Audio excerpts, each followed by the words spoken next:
Good morning, students and teachers and parents. आमे 2022 मसीहा OTT math paper 1 रे एक क्वेश्चन टी आछला ज्योमेट्री क्वेश्चन टी होची गोटे बहुभुजर बाहु संख्या 11 हेले यार कर्ण संख्या केते हो गोटे बहुभुज चित्र तीन भुज चतुर्भुज पंचभुज षडभुज अष्टभुज सप्तभुज बहुभुज एक बाहु होची 11 बाहु संख्या केते 11 11टा बाहु थिबा गोटे चित्र यार कर्ण केतटा हो पचास ए रे 88 बी रे 84 सी रे 36 डी रे 24 तो एभलिया गणित बहुत ही हमरो हाई स्कूल लेवल रे अछि ना नै जो हम पढुछन से जानथिबे यार सूत्रटा होची n whole to n - 3/2 n होची बाहु संख्या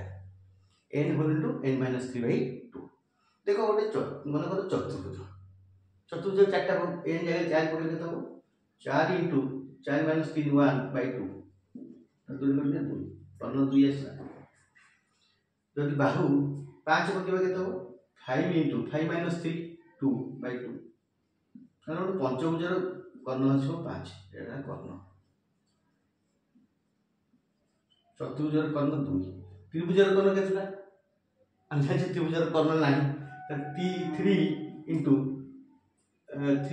3 केता थो 0/2 जे को जगह 0/2 ये 0 त्रिभुजर कर्ण नाही त्रिभुजर कर्ण संख्या 0 चतुर्भुजर दुटा कर्ण पंचभुजर पांचटा कर्ण से बेले 11 टा बाहु थे कोन हो 11 * 11 - 3 केतो 11 - 3 8/2 दूर गेले 4 11 तो 44 टा कर्ण 11 * 11 - 3/2 is equal to 11 * 11 - 3 माने 11 * 8 और 2 रेले 4 एटा सब 44 टा कर्ण त 44 टा कर्ण कोटा अछि बी 11 बाहु विशिष्ट गोटे बहुभुजर कर्ण संख्या आसी 44 तो एई सूत्रटा मन रखिबे n होल टू n - 3/2 एटा होची कर्ण बाहु n होची बाहु संख्या जे कोन से चतुर्भुजर बाहु पके दे एटा कर्ण आसी जो थैंक यू।